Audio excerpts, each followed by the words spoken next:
Ukrainian forces continue to use drones to attack Russian rear regions.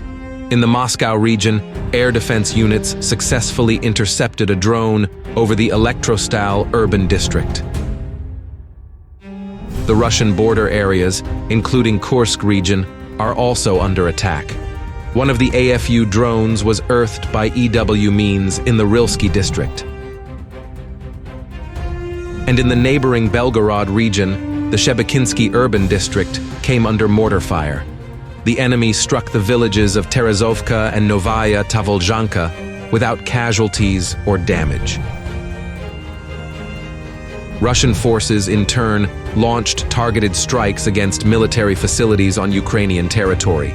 In the occupied part of the DPR, the temporary deployment points of the AFU on the territories of a hospital and a mine in Selidov came under fire. Another of the strikes hit an ammunition depot on the territory of a tank range in Volodymyr-Volynski. The facility is used for regular training of the AFU under the guidance of Western instructors. Meanwhile, the offensive activity on the front lines decreased amid bad weather.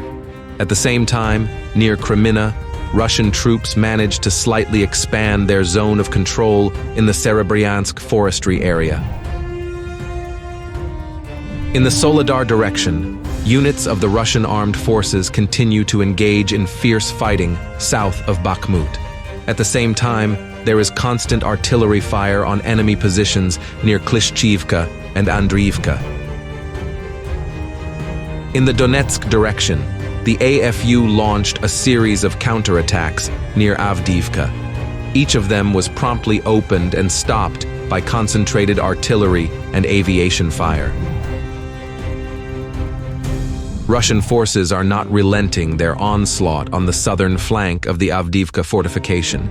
Over the past few days, Russian armed forces assault detachments have gained a foothold in the west of the Vineyards gardening community and continued their offensive.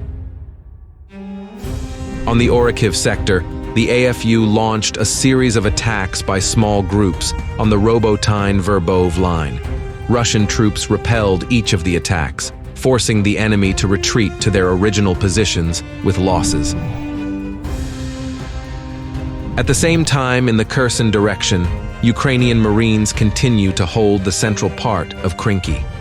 Thanks to the redeployment of fresh forces, the enemy managed to take positions in the woods to the south of the village.